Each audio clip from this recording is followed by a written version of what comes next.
Welcome to the Locksmith Security Network. LSN is your powerful resource, hosted by Winton for all things locksmith and security. Alrighty, we are now rolling, and this is the Locksmith Security Network podcast. I'm your host, Wayne Winton, and today we have Greg from PACLOCK, or Pacific Lock Company. Greg, tell us what's new. Oh, there's always a lot new, Wayne. That's the most charged question in all of history when you talk to anyone at PACLOCK, especially PAC-Pres. The big news is we moved into a much larger facility about 3 weeks ago, and did so without shutting the factory down for a month, right? So we moved over a weekend, and it was a monster move. We're talking, we shut down machines on Friday, and they were back up and running on Tuesday. So that's pretty dramatic. And we did have a bit of a delay in getting some orders out. But on the whole, pretty incredible moving an entire factory really over about a course of a week. And having it to where customers didn't notice it too much. And that was our goal.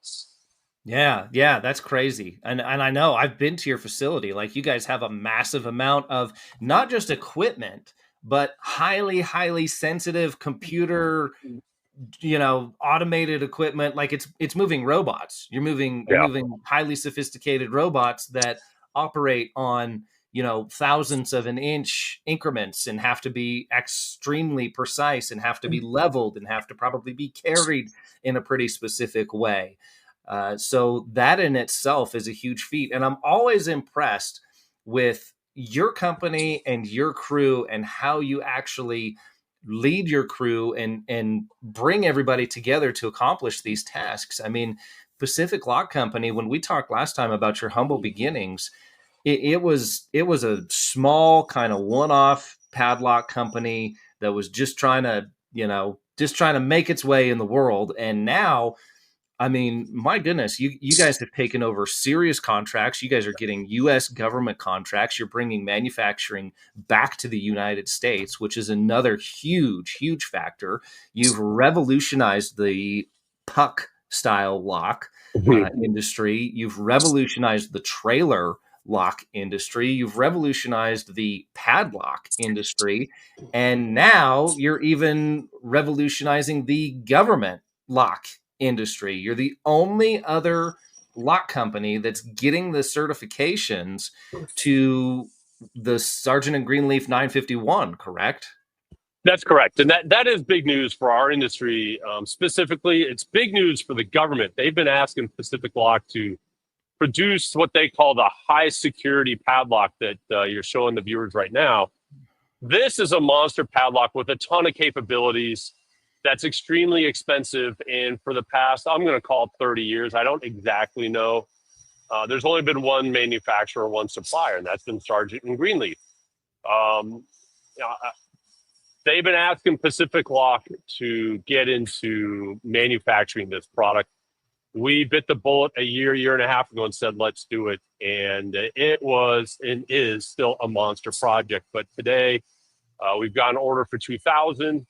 We've passed a number of significant hurdles already, to include a source approval request, formal government first article testing, where they did rigorous testing on 17 of our products, to which we then passed. And now we're at the point of actually fully producing that batch of 2,000. We'll have those delivered we'll have them ready to be delivered in about 5 to 6 weeks. There's one last test the government wants to do, just a simple verification test that is non-destructive, and presuming we do well there, which we will, we'll be able to ship that batch of 2,000 and be successful at it. So it's an incredible journey that we've gone through, a significant amount of money for a family business to invest, but there's a great opportunity, and it comes down to supporting war fighters as well. So yeah. And now, I mean, it only makes sense. Why isn't a US based company creating locks for our military? Like that just kind of makes sense to me. But it also makes sense that most of the manufacturers, I mean, the business 101 is make a concept, get it approved, ship it off to China because it's cheap and easy to make, or some other country, whatever country has the cheapest labor at that point in time and has the ability to get the raw materials in and get the raw materials back out, and then get it back here and sell it. And you've kind of dumped that completely on its head. And you're saying, no, we have the technology, we have the infrastructure, we have the ability, and we have the staff and the capability to make those products right here in the United States. And for people that don't understand what that lock really is, like the absolute magnitude of that lock, there's a great video from Lockpicking Lawyer. Regardless of what you think about him and his channel and what he puts out there, there is a really, really cool video of him, just destroying that thing and shooting the S&G version of that with a 50 caliber with armor piercing rounds, I believe, if I remember correctly. And I mean, they just hammer that thing, and you talk about a lock that can take a beating and get drugged behind a truck and get shot at, and just, the amount of testing is unreal, because it withstands angle grinder attacks, right? You can cut it with an angle grinder. It resists that. You're not just going to come zip that thing out. I mean, last time I remember seeing them, they were $2,500 or almost $3,000 for one padlock from Sergeant Greenlee.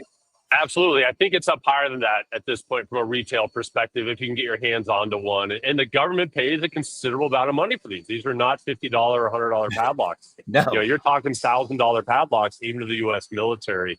Right. So they are a very capable lock. And, the cylinder itself comes from Medico. So give a shout out to Medico and the Abloy team. Yeah. That's the cylinder that Sergeant Greenlee picked years ago when they designed this. And there's rigorous testing involved on the cylinder. And the one thing I can pass along to the viewers is that cylinder is unique. Sure, it's got a special keyway only sold to the government. It is literally controlled by the DoD lock program at Fort Hueneme whenever someone wants to purchase it. When I have an order for 2,000 and I've gotten put an order in with Medico, I have to get approval from the lock program for me to purchase those 2,000 cylinders. Right? That's how well controlled these cylinders are. But the cylinder itself has a special coating on. I don't know a lot about it because it's Medico, but it's got an unusual coating that prevents an acid attack. If someone tries to go after this padlock with acid, that cylinder needs to be able to handle it. And I think that's pretty unique, unusual. So it is definitely a very capable padlock without question. Absolutely, absolutely, and that used to be from my background in the safe and vault industry side of things. That was actually an attack that was used on antique safes, as they'd tip them up. If you could get the acid, it would eat away at the brass, or it would eat away at the metal. And they used to be sealed units. They actually, a lot of people don't know this, but they actually put holes in the locks so that it wouldn't retain the acid, so that it would leak out. And so it wasn't just like sitting there in a bowl, because you could push the tape over, inject some acid and something, some stuff that would eat metal and brass. There's some pretty nasty acids out there. And then it would basically dissolve the lock. And if there's no lock, well, then there's nothing really holding anything together. And you could bypass the safe that way. Just random stories that I've heard at penetration parties and just some of the different classes and stuff that we've attended is that used to be a thing, along with nitroglycerin. Like, the reason they had the old cannonball safes and they'd screw together and the tolerances were so micro tight was because they used to pour nitroglycerin down in between the safe and the door, and that's how they'd blow the door right off the safe. Amazing. Yeah, it's crazy. It's really cool to see what the criminals came up with and how the bad guys would try and open it, and then how the safe manufacturers would react. I mean, you're in security. It's always cat and mouse. There's always a new video. There's always a new bypass and something completely off the wall that nobody even thought about, which is the beautiful part of it. Right.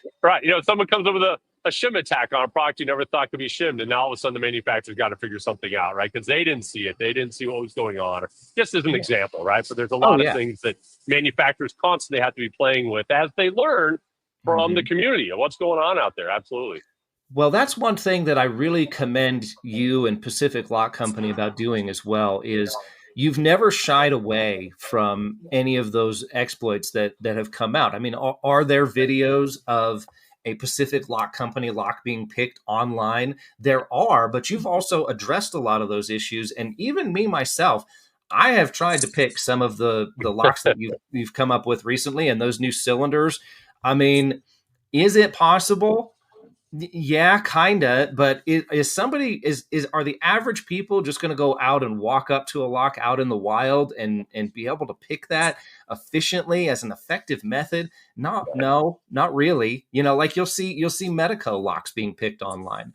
That's okay. Did you know that person had access to that lock for months on end and tore that lock down and put one pin in and picked it? And then added another one and picked it. And then after you do this for a couple of weeks, it's basic muscle memory. You don't have those advantages when you walk up to something out in the wild and out in the field. I believe you guys actually did a test, or you ran some kind of contest or something where you put one of your locks out and somebody picked it and it was like a treasure hunt or something. Did you guys do that? We did. I mean, it was through Covert Instruments. In a program that they were doing. But yes, we put a padlock out there, and the idea was to put it in some general location that's kind of fun for someone to go to.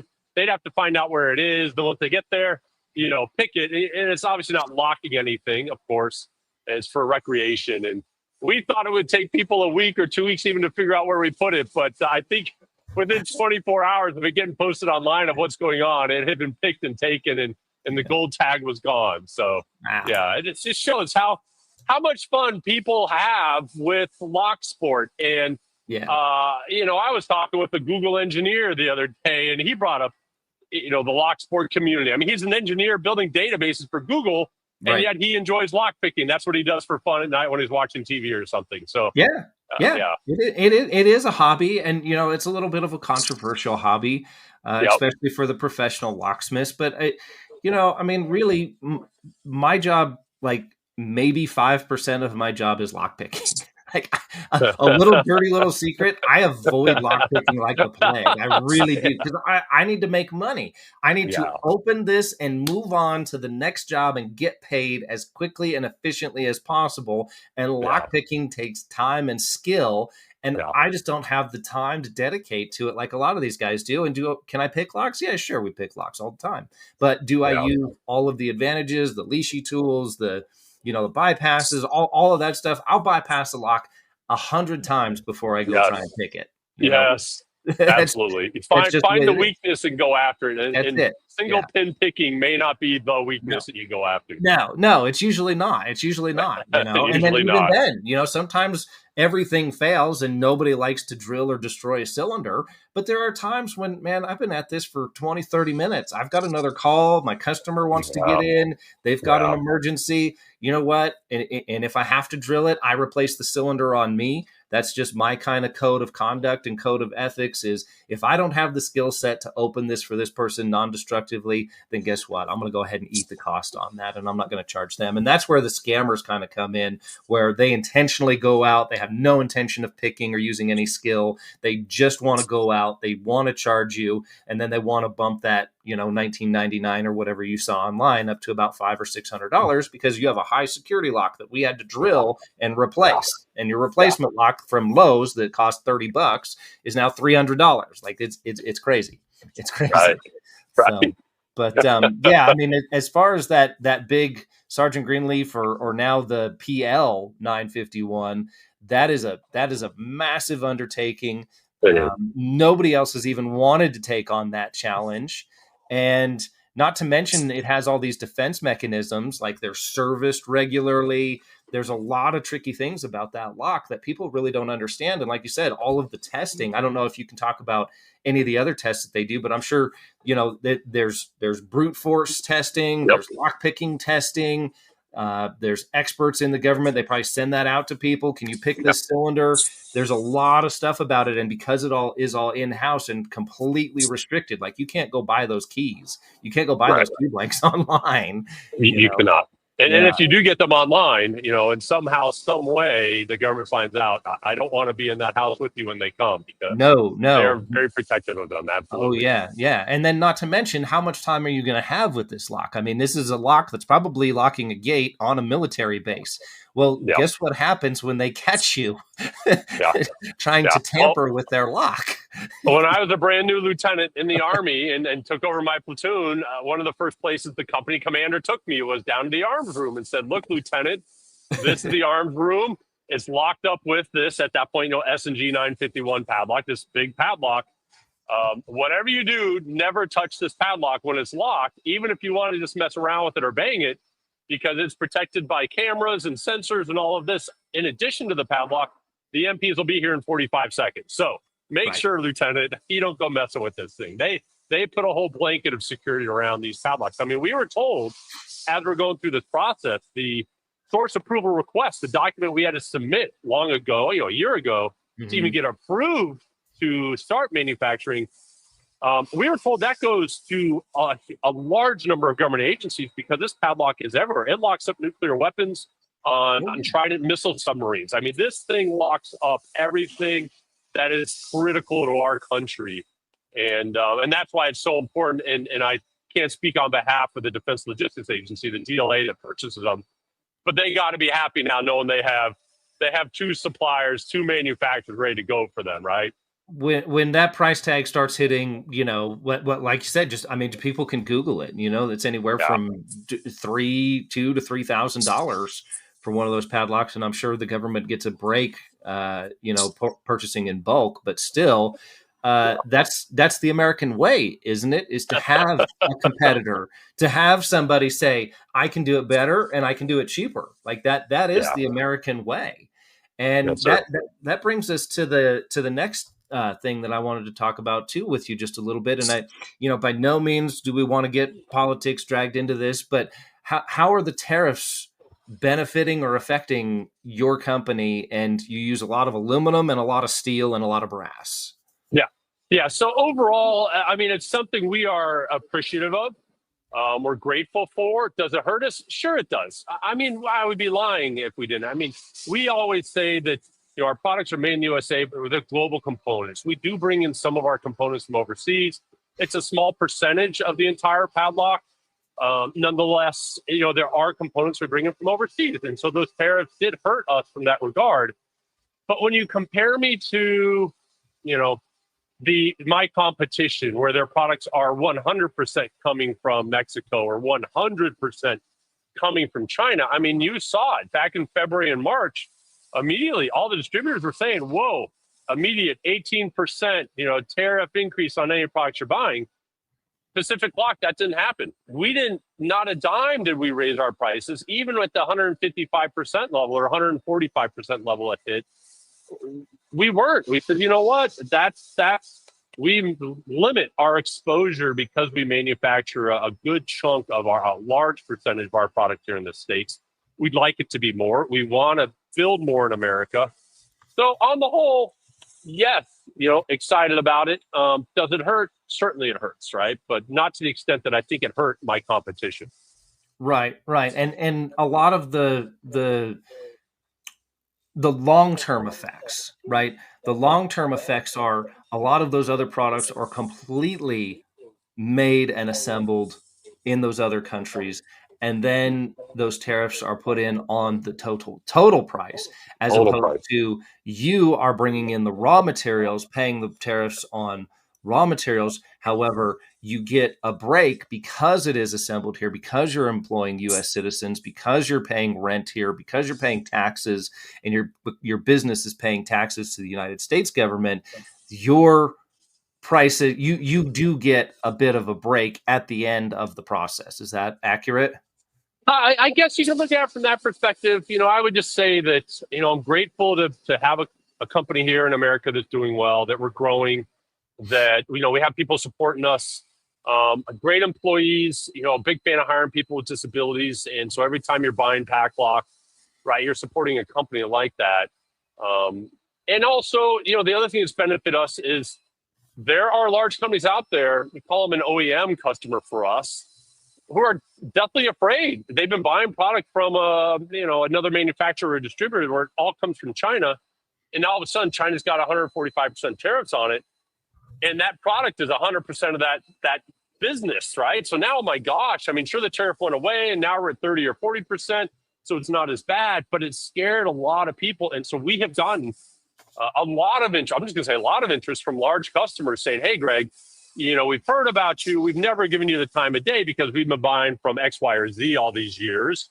And there's been no reason for us to go somewhere else. It's the old adage, you never get fired for buying IBM, right? I'll update it to you never get fired for buying Masterlock, right? I mean, whether you like it or not, that's what we buy. And But now it's inspired people to give PacificLock a call and say, hey, PACLOCK, now we're afraid, right? What can you do for us? We're willing to spend more. We get a better quality product to get it faster. We don't have that fear that one day we might lose this entire product because we can't ship in from China, whether it's a war or tariffs, either which way. Yeah.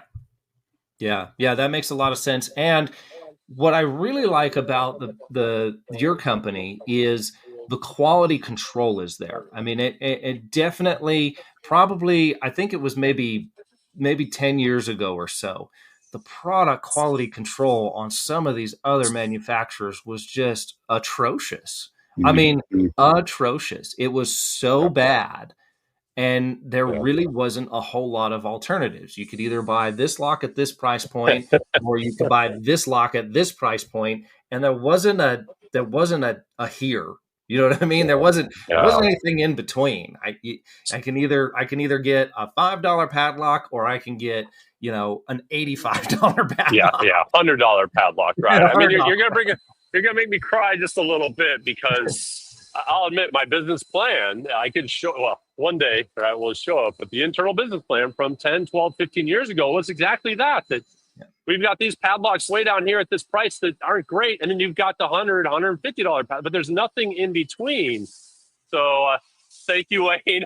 You've made my day, because, when you put business plans together, as if they come into play 10, 12, 15 years later, you're like, holy cow, right? It worked out the way we wanted. So appreciate that. Yeah, I really that's do. Great. No, that's great. But to say that we're not a perfect company, as you know, I mean, we do get the calls here and there that, hey, this product didn't come out right. We shipped the wrong product.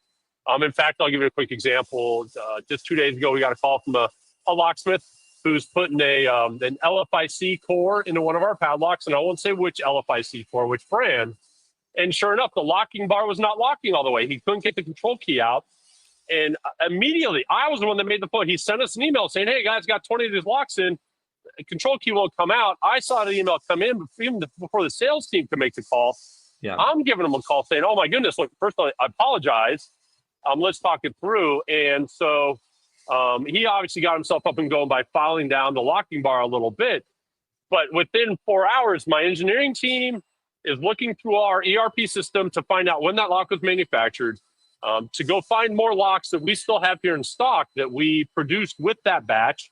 Mm-hmm. We're grabbing our LFIC cores from that same manufacturer, and we're going out and we are rechecking everything. And 3 hours later, we find out, well, you know what? The cores I have, that granted, they're probably 3, 4, 5, 6 years old. They get used a lot as we're testing. They work great. They're working great in all our padlocks. So now it's say, hey, Mr. Locksmith, can I please buy 2 cores from you with control keys and operator keys? Because obviously something has changed. Either my cores are worn out or the manufacturer has changed things, which has happened. Right. And so we'll make a change to our products, but instead of having tens of thousands of units on the shelf, that what am I going to do with all that? We're just in time. I'm producing, and I'm cranking. So if I've got 50 padlocks on the shelf, all right, we'll figure out what to do with them. But we'll make that change to the CNC programs. All the new locks coming out next week will have that upgrade into it if the other manufacturer did happen to make a change. Right. And that doesn't even sound like that was your fault, technically. Like, you had the specs, and then they might have changed the specs on their end. And now, once again, we're talking thousandths of an inch. Like, what was the tolerance difference? Like, did you actually measure it out and figure out what? Well, we're waiting. Once we get in, he's going to send us 2 cylinders, thankfully. Okay. So we should get those hopefully either tomorrow or Monday. And once we get those in, then we'll spend the time comparing the cylinders that we had against the cylinders he just sent to us. And the cylinders he got, he said, are within 2 or 3 weeks. He's just recently got them, so they're not like old refurbished 10-year-old cylinders or something like that. Right. And I think that's the other big difference too. And that's another reason that I just really admire your company. Like, you got a problem, you talk to PAC-Pres right now, right here, right now on the phone. Greg is figuring out what the problem is. If you think that's going to happen with, I would even say, any of the other padlock manufacturers out there, I think you would be very, very sorely mistaken to reach that level. for 20 padlocks. If it was a government order, if it's a U.S. government order, for like 2,000 padlocks, okay, yeah, boss man might give you a call. Yeah. But for 20 locks, I don't think you're going to hear from anybody, and they're just going to wipe it under the rug, and they're going to say it's your fault, file the bar down, and have a good day. But you address the issue, you find out the problem, you make the adjustments that you need to make, and you continue to move forward. And once again, you're talking about batches of a couple hundred versus batches of thousands and thousands or tens of thousands. And you're able to correct the problem quickly. And that's what gives you your advantage. Like, your company is so lean, you can pivot and move on a dime. You can pivot and move like a small company, but you can produce orders like a big company. And that's what I just find is absolutely amazing. I really do. I really do think that it's great, the stuff you guys do out there. Thank you, Wayne. Appreciate it very much. We're always grateful. Thank you. Yeah, absolutely. Absolutely. So what do you got going on in the background there? There's you got a robot kind of cruising around back there. And then what else you got? Yeah. So this, we call it, it's one of our cells we started up last year, because if you look back here, if I can point to it properly, that's a horizontal mill that does high production, high capacity. It's cranking like crazy. But for us to go from one lock to the next lock in terms of a setup time, that mill might take us 4 hours to a day to change out tools, change out programming, verify parts coming out. So if we're running thousands of locks, that's the guy to use. But if we want to start a new product, or this product isn't selling real well, but we still want to get it out there for customers, we need 50 or 100 or 200. Using that machine's not awesome. Now, this machine, the combination of the machine and then the robot, this guy makes one padlock at a time. He makes it awesome. But the screen behind me on this side, right, the team can control and load in up to 100 parts, and they could be a variety of different padlocks. Make 5 of these, 10 of those, 20 of those. And then that big tool carousel that's rolling on up this way, you can see moving. That's a monster tool carousel that has drills, end mills, taps, you name it, so that almost every product that Pacific Lock makes, and we make a lot of products, are programmed in this machine and in the robot. So my team can come over here and say, hey, go ahead and run 50 of these locks.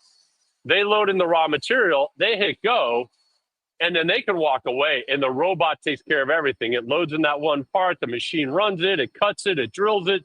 When the part's done, the robot pulls it out, drops it into the shelf, completed, and then it grabs the next part and keeps running, so that now we can run these smaller batches very efficiently. We don't have setup times anymore. So sure, this combination can only get, let's call it 80 locks done, in a batch or something like that. Whereas this guy over here, he can crank out 500 or 600 in the same amount of time. But when we leave at night, if we leave at night, he's not running. This guy's running on his own, lights out. So now he's catching up for those 10, 12, 14 hours, whatever it might be. So we're building out. In fact, this weekend, I have another pair coming in. On Saturday, I'm getting another delivery of this robot and horizontal mill to increase this capacity of doing smaller batches much faster. Yeah, that's very, very cool. And that's again, you're utilizing the technology. You're willing to invest in the latest and greatest in technology so that you can have it both ways. You can have that machine that's just set up to just crank out, hundreds and thousands of padlocks. And then you've also invested in another machine that can do those custom one-offs. It can do the smaller jobs. It can do those jobs when you have, maybe a trailer manufacturer or somebody call in and say, hey, I have this that nothing works on. What can you guys do? And you will go ahead and design a product. You'll basically design a product. You'll say, hey, okay, how many units do you want? How many, and if it's feasible, if it's manageable, if it's like, hey, if we can produce this, can you commit to X number? Then you'll go ahead and do it. Now, obviously you can't do that for 1 or 2 padlocks, but you're willing to entertain that idea for 50, 100, 200, 1,000, which almost, I can't think of any other company that's willing to do that. Well, believe it or not, we are right now working on a custom 1 quantity padlock for a customer in New York City that has a demand that I have to do something, PACLOCK, that a locksmith brought to us and said, what can you guys do? And we are building a single padlock custom to someone's specifications. And granted, they're willing to pay. I mean, that's the question. Are you willing to pay? I'm not charging them $1 million, but it's a reasonable rate to cover our engineering time, programming time, and all that. But they have to have it. They need something. So I hate leaving customers like that in the dark and saying, nope, you're on your own, good luck, because I know their alternative is, nothing. They have no option. Right. Did you want to jump to the other camera, and did you have some other stuff that you wanted to show? Yeah, sure.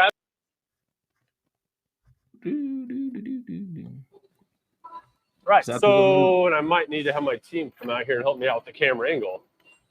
But what we're showing here is, I'll move over a little bit so I get that's the big Mac Daddy right there. I mean, if you want your trailer to be secure, like that, that's it. This is what you go with, right? It's a honking heavy duty lock that's got our patented cone shape hockey puck. So it's very difficult from the front. Stainless steel, 304. So it's going to work hard on you if you try and drill it. It is super hard to angle grind, right? You name it, but it is the way you go. Yeah. So let's talk about that. So from my perspective, like my job is to bypass that, right? Like somebody forgot their keys or whatever, and we need to get that off, or somebody did like a lockout tag out or something of it. And the cone design, let's talk about the cone design. So first of all, it's not made out of aluminum. Aluminum's very soft, very easy to drill.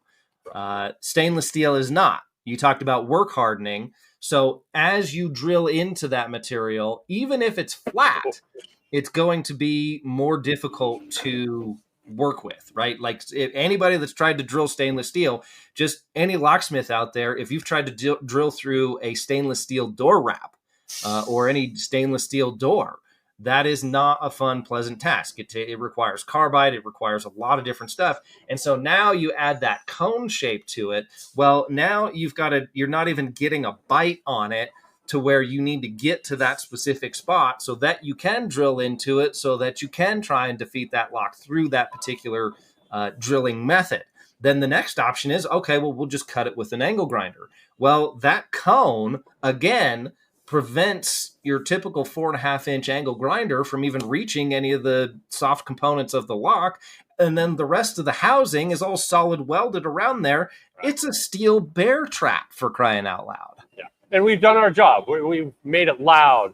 We've made it where there's light being emitted from the sparks coming off of it, right? I mean, hopefully by then there's other countermeasures coming into play, that it's not someone coming with a pry bar that pops off that lock in 5 seconds and they've got your trailer. This is going to take a good amount of time for someone to get into it and create a lot of noise. Yeah, you're buying time, and that's all you're buying, because the battery powered angle grinders, the battery powered tools, drills, sawzalls, all that stuff, and all the different cutting instruments that they have now are I mean, insane. What you're doing with that is, it would be easier to cut the entire tongue off of the trailer and then weld another one on there after the fact. I mean, that's pretty much what you've come up with here. And then now talk about the cylinder a little bit. Like walk us through that. So we've gone over the cone shape of the PACLOCK. We've gone over the housing a little bit. We can talk about the housing a little bit more and how you came up with that design. But let's talk about the lock specifically. How many pins is it? Serrated pins, anti-bump pins, restricted keyway, what all is involved with that cylinder? So the default, and this is our universal cylinder system, so our UCS, where it's a 6-pin by default. You can dumb it down to 5. If you want to key it into an American lock, for example, you can do that with the AM3 keyway, same keyway. But it's got serrated spool pins that are mixed in there. We vary the tension on the pin springs, right, to give you a little bit of a different feedback as you're going through and trying to do a single pin pick, right? But overall, it is we call it a high performance cylinder. I'm never going to call this a high security cylinder. That's not fair, right? This is a high performance cylinder, right? And so the goal though is to make it to where the cylinder and the format of it is something where it can go from this lock into a shackled padlock, into a different style of hockey puck, or into a block lock. Mm-hmm. So that from a consumer perspective and even a locksmith perspective, you can cut down inventory, you can be faster about supporting your customers, all because that same cylinder can fit into so many different padlocks. Now, is that cylinder serviceable? Can we rekey that and pin that live out in the field? Absolutely, and that's the whole point to it. And we've made it so that it's extremely serviceable. Whether you're going to take the whole thing apart, which I'm not a big fan of. I'd rather just have you loosen the retaining screw, flip it 180, drop out the bottom pins, put the new key, new bottom pins, and flip it back around. But either which way, if you want to fully disassemble or just take the bottom pins. Oh, if it has that option, that's a no-brainer for sure. Sure. Does it take standard pins or is it SFIC? Definitely not SFIC. So this is more your American lock style pinning pin. Okay. Got it. Right. So American lock. Okay. Yeah. When I say UCS, that is not compatible with American lock. So what we call our older cylinder technology, standard rekeyable, those are the exact pins. So 1 through 8 with American lock, 0 through 7 with master lock. You can key this cylinder into an American lock using those pins. The problem with those, though, is you got that whole key interchange issue. If you do a single bit change out, you run into a key interchange.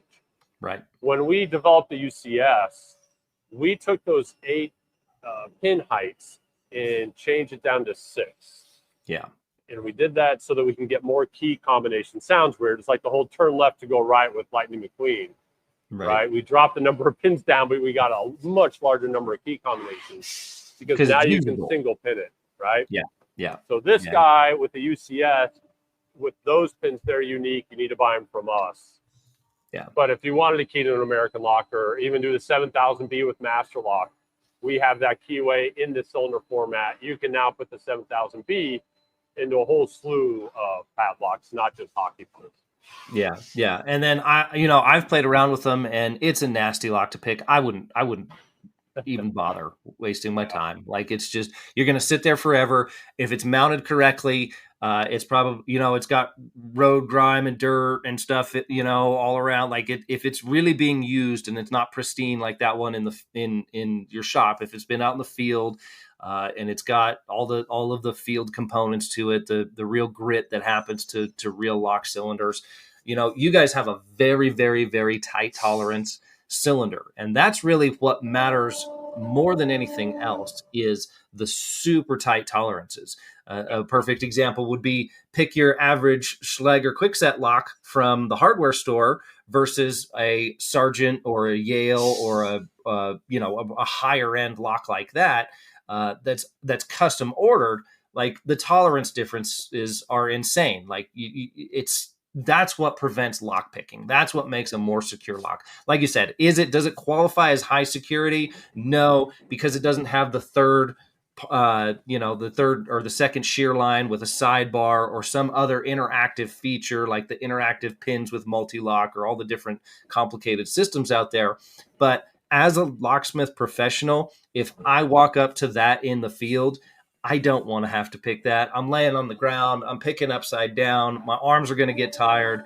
Like, I'm having a bad day. I'm having a real bad day. And that's what you want the criminal to do too, right? They're having a real bad day. And even me with my locksmith career and lockpicking skill set, that doesn't guarantee an open with anything. It just gives me an advantage and a mechanical knowledge of what we need to do to defeat that particular lock or that particular product. And from what I've seen, you have taken all of the weak points and turned them into strong points. And so now the weak points are what the strong points are on other products. Like, there really aren't any weak points on that product at all. So tell us. We try. Thank you, Wayne. I appreciate you for saying that. I'm sure there are things and people find them, and we do our best to address them as they come up. But yeah.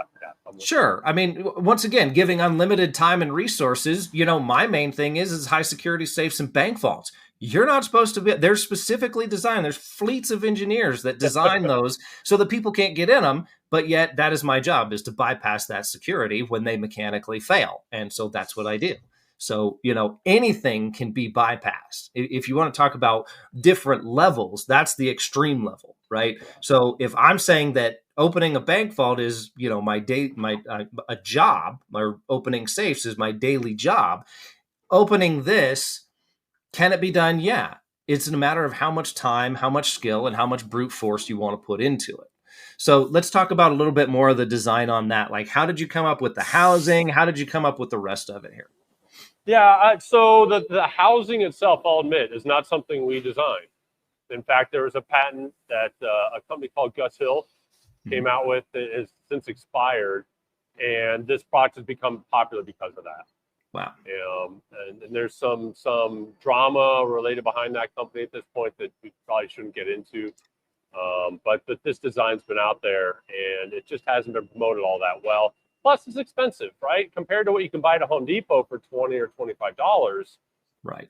Convincing a customer that, hey, you need to spend $250, $300 takes the right marketing. And so that's what PACLOCK's trying to do, is show people that it's worth the money, especially if you've got a $200,000, $300,000 boat that you've got on that trailer. Why wouldn't you spend the money? Right. Yeah. So that slides over the other piece, and then there's another piece that's locked up into the tongue. Yeah, as you can see right here, this is a separate piece that when it comes off, it gets locked into the ball. And then our design's unique because the hockey puck itself, traditionally with everybody else, is a separate component. So you'll have 1, 2, 3 relatively heavy components to manage when you're out, just 4 in the morning, you're trying to get your boat hooked up. It's cold, it's dark. So what PACLOCK has done is, like everything, we try and innovate, simplify. We've actually physically attached the hockey puck to the shroud, so that way it doesn't come off. You don't have to install it, hold on to it, and try and get the hockey puck on there, and then get your key up into the right place. I see. So just the bar drops down, and then the whole thing slides off. Right. So that's in the locked position, and the shackle on the inside affixes to the hole going through the bracket here. Right. Yeah. And that gives you the ability to lock up your chains depending on the size of your chain. So that way, hey, you've locked up your trailer, great. But if your chains are exposed, just hook up the chains to the truck and they drive away. Right. Yeah. And that's the other thing that you've done too, is you guys are selling security chain now too as well, correct? We have. We started years ago, probably 10 years ago, because customers asked for it. And we were bringing that in from China originally. Not bad chain, but certainly not the quality of chain that we wanted to sell. And probably 7 years ago now, we switched to a U.S. manufacturer of chain. So we sell square, hardened steel chain, 8, 10, and 12 millimeter sizes, if I remember correctly, in terms of the thickness. And we do custom cutting. So when we produce it, we're producing in large lengths. So if you need a 20 feet or 25 feet or 5 feet, you let us know, Greg, and we'll cut it. And so we can tell you it's good chain because the jig that we had to develop to hold this chain sturdy and rigid as we are trying to cut it with a very large cutter is difficult. And if I'm in the field with a small little sawzall or an angle grinder, you're going to have a tough time. Yeah. Actually, those are some of my most popular videos from a decade or 6 or 7 years ago. Was just ludicrous testing on different chains, and I actually had like the biggest pair of bolt cutters that I could get attached to a ratchet strap, and like just the worst condition. Like I just gave it every mechanical advantage, and we tested all these different ones, and it was that really super hardened square link chain that just. I mean, what ended up happening is the steel in the chain is actually harder than the jaws on the bolt cutters. And so when you go to cut it, it basically just destroys the bolt cutters. Well, you want some more physics related to the whole square chain versus round chain. Yeah. It spreads spreads, right? You like on this round chain, when I got my cutters coming in, I'm able to apply a lot of force to a small amount of space and break through that hardening. Whereas when you get that square chain, you've got square on square and it spread that PSI out. So much harder chain to cut. Yeah. It actually started to get dangerous to the point where I was breaking the jaws on the bolt cutters and they were just like exploding. Like it was getting pretty crazy. So, but and then of course now it's not even bolt cutters. It's just the ankle grinder, zip. But again, that ultra hardened chain. You're still using an abrasive wheel. An abrasive wheel, the point is that if they need to replace a wheel while they're trying to cut it, that's buying a ton of time, and most criminals are not going to be professional enough or planned well enough to bring an extra part, an extra cutting wheel, or an extra battery. So if you can wear the battery down, or you can make the grinding wheel wear down, which I'm pretty sure your big 1/2 inch or your bigger heavy duty chains probably definitely resist at least the first attempt on that, to where now I've got to change a tool out, change a blade out, or change a battery out. All of a sudden, you know what? There's a certain point where I don't need that boat. I don't need that trailer. That one has the, $20 or $30 or $40 hardware store special that is going to bust off of there with a couple whacks of a hammer or a pry bar, and I'm going to have a much easier day as a criminal. It actually, I don't know if you've seen this or not, but there's like the people there's a lot of people in California, the famous people are getting their houses broken into, and a lot of stuff was being stolen from very famous rich people who you would think would have really good security systems, but actually didn't. The thieves were actually Google Earthing people's houses. And if you have wireless cameras, well, a Wi-Fi jammer can mess those up, and you can not be on camera. You can jam that up. You can jam the Wi-Fi signal. You can't really do that with hardwired cameras. So they'll look and they'll see, they'll scope it out. What do I have here? What am I up against? Do they have a security system? Do they just have, the Acme sign out in the front yard where they even actually have one? So I'm sure that's probably playing into effect too, where these smarter criminals are actually saying, yeah, don't tangle with that thing. That thing kicked my butt, and they know the weak points, and they're going to go after the weakest prey. And that's really what security is. You're never, ever going to stop somebody who is motivated enough to bypass that security with brute force one way or the other, who has unlimited time and resources. Never going to happen. Right. Bank vault example is a prime candidate. Right. However, you can find that perfect balance of investment and security that is going to resist that long enough to either let them get caught, draw attention to the situation, or just deter them altogether so they go for easier prey. The lion out on the Serengeti doesn't go for the biggest wildebeest. They go for the little ones. They go for the weak prey. And that's really what you're trying to accomplish here. And if they see that big giant thing on there, I mean, it looks like a rhino horn, like a tank with a rhino horn, like bolted onto this thing. No, that looks too intimidating. I'm going to go for something easier. And I think you've done a really, really amazing job with that. And to what you said, I think a matter of what you're locking up also matters too. If I have a landscaping trailer that has $3,000 worth of equipment on it, probably maybe not so much going to invest in a $300 product. But if I have a $30,000 speedboat or a race car or a travel trailer or an RV in an area where they have a lot of high theft, all of a sudden spending, 5 to 10% of the product on the security for the product, along with some GPS trackers, now you've got yourself a winning formula. Yeah, not a bad idea. Yeah, for sure. Do you want to show us anything else in the shop, or what else do you want to see and do here? Well, so, we want to bring up the PACLOCK also, because you started the call with, hey, Greg, what's new? Sure. And we came out with this PACLOCK, and we're starting to promote it now. And the idea is you think, another PACLOCK, who needs it? But getting back to that whole idea of tight tolerances, getting everything to fit perfectly, this is a PACLOCK unlike any other. You can get this to key into your Pacific lock or your American lock. Show me another American lock or a master lock, 6-pin, 5-pin, pin tumbler, where you can get that to work with the PACLOCK. No one's ever done it.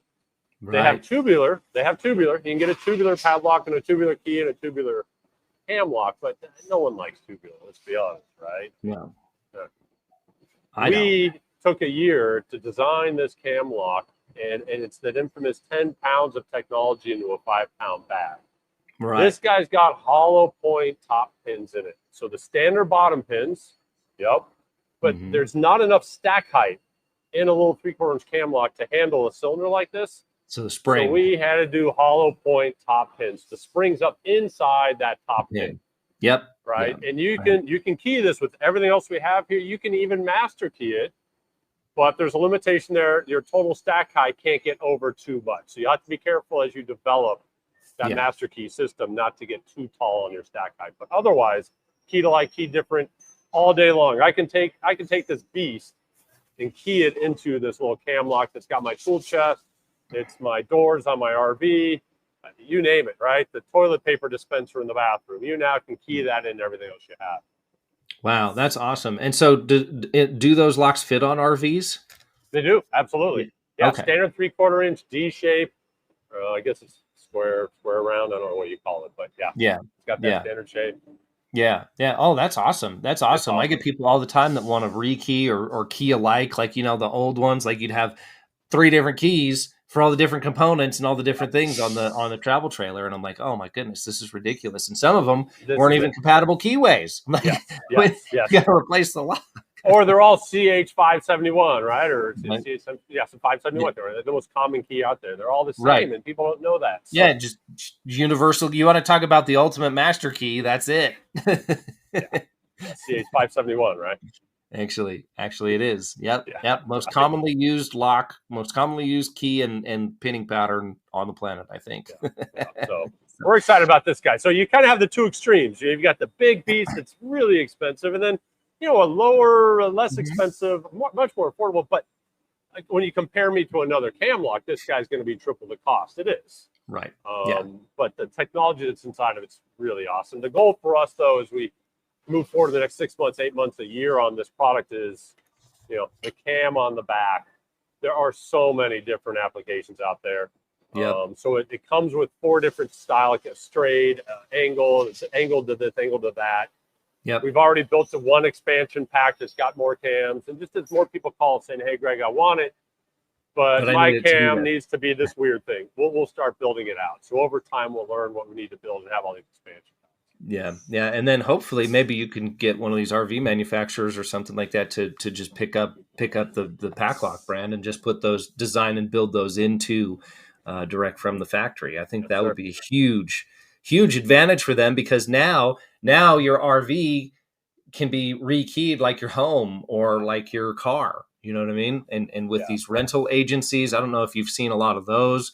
That seems like there's a lot of applications. There's a lot of companies that are doing RV rentals, or people. That's how they actually even afford them, is they'll rent them out, the 80% of the year that they're not using them, and let other people use them. And then they use them just when they use them to go on vacation or go hunting or go, do whatever they go do with their camper. Their camper's not attached to their truck all the time, So that's really cool. And then that opens up just the master keying ability really opens a lot of opportunity in the medical space, record keeping, car dealerships, stuff like that. I could see a ton of applications for that for sure.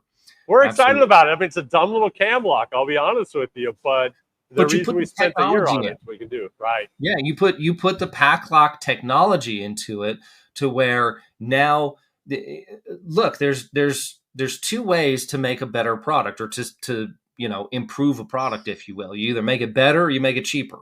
And you guys are never the ones to go the second route, at least from what I've seen. You're always trying to improve it, and you're trying to improve that mousetrap and trying to give it the extra functionality and the extra bits of technology. And the technology going into it is what people pay for. People pay for convenience and security. That's what people want. When you can provide those 2 things, all of a sudden the price starts to not really matter anywhere near as much if I can have the technology and the convenience and the security that have those advantages over those other products. I mean, that's all there is to it.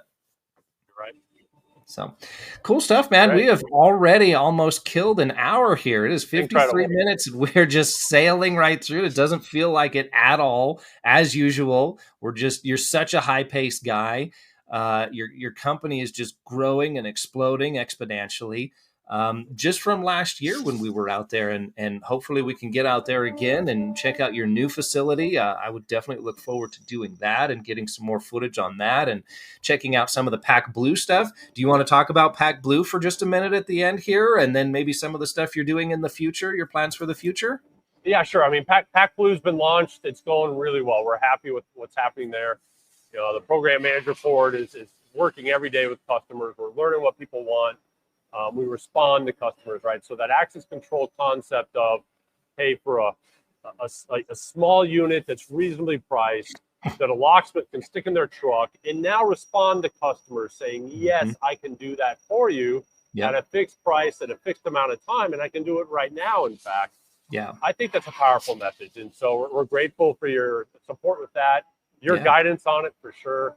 Yeah. And we continue moving down the path of, okay, let's start talking about Wi-Fi capability, building a gateway for it, cellular technology, other technology. So we're integrating it with other people's technology. There's a lot of different directions we can go with it. Oh, absolutely. Absolutely. And that, I mean, access control is the wave of the future. And like you said, I've never seen another little unit that's the size of a deck of cards that you can just plug and play. You just plug it in, it comes on, you download the app, your phone is now your key, and you go from there. The biggest request that I have seen is that sometimes employers can't get somebody to use their phone, or they can't, like they would have to buy a phone, for example. Like you can't force somebody to have a smartphone, and there are still some people who are stuck, 2 decades ago and just don't have a belief in giving all this information to this magical little box. So having some kind of a keypad or something like that in addition to it is really the key, which can be tied right into the system. I mean, it's just a matter of adding one more component. So it has the ability to adapt to that. And then it sounds like you're kind of building an OS system on the back to where you can build in schedules. You can see all of those different things on the back end of it. So that's great. That's great. What do you see in the next, what's the next 2 to 5 years bring PACLOCK and Pacific Lock Company? Well, that's a great question, Wayne. And I don't know if I'm prepared to give you that answer. The past 4 months has been focused on moving this company, obviously on the high security padlock, and making sure that we meet expectations for the government. That's been a big project I've been very involved in.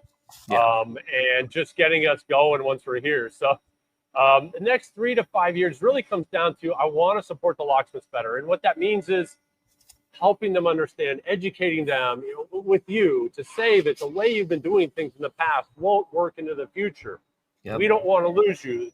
Our community, our economics can't afford to lose locksmiths. We need your expertise. We need the people in the field.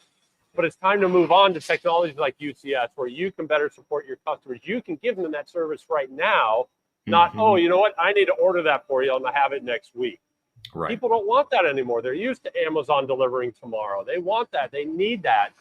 And so that's what PACLOCK's trying to bring into that locksmith community. And it's been a little frustrating. It's taking time, but the grateful thing is it's getting there. And we're getting a lot more locksmiths to call us today and say, hey, Greg, how can you better support our product and our customers so that we can make more money? We want to help them make more money. So that's a big push for us right now, going to more of the trade shows. Distribution is going to be a thing for us for sure. I think within the next 4 to 5 months, you're going to see some big announcements about us getting into locksmith distribution and in stock at a very well-known distributor. Yeah, that would be fantastic too. When I'm just placing my order, hey, I want to, throw on some PAC-BLU or some PACLOCK products or whatever it is. And then, like you said, the main advantage is if I can say that I've got access control on the truck ready to deploy, that is a game-changing factor versus I need to order all of these different components and maybe there's a backlog, maybe there's I got to order this from the factory. People don't want that. They want here and now, and unless you can produce here and now, you're not going to remain competitive. And not everybody has a 10,000 square foot shop to be able to store, all of the different components that it takes to do access control. Like it or not, we're in 2025 and access control is here to stay. Almost all of the jobs that we're doing, the contractors already have wires ran, they already have stuff going, and they just need the end components and the person to tie it all in together. And that's what we do, and that's what we provide. And we're finding that to be very, very successful. So I hope others hear and see that, and they utilize products like yours to be able to fulfill that need. At the end of the day, we as business professionals, we provide security, we sell professionalism, but we also sell a solution to the problem that they have. And when they have a problem, they want that problem solved now. Everybody is in an instant gratification, me now first world that you have to adapt to, or they will keep calling down the list until they find somebody that can meet that need. We're in the same boat there, Wayne. Totally agree with you, and I think we're going in that same direction. So. Yep, absolutely, absolutely. Well, always a pleasure, Greg.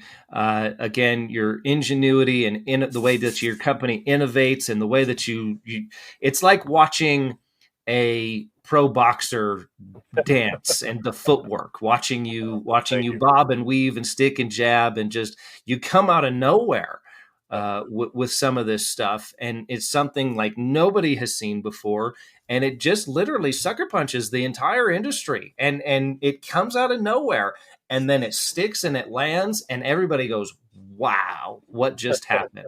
The game just got changed. That's what PACLOCK Company really does to this industry, and it improves it and makes it better every time we talk to you and every time we see a product from you. Thank you. Appreciate it very much. Thank you. Yeah, no problem at all. Well, we look forward to seeing you. Hopefully, maybe we'll see you later this year.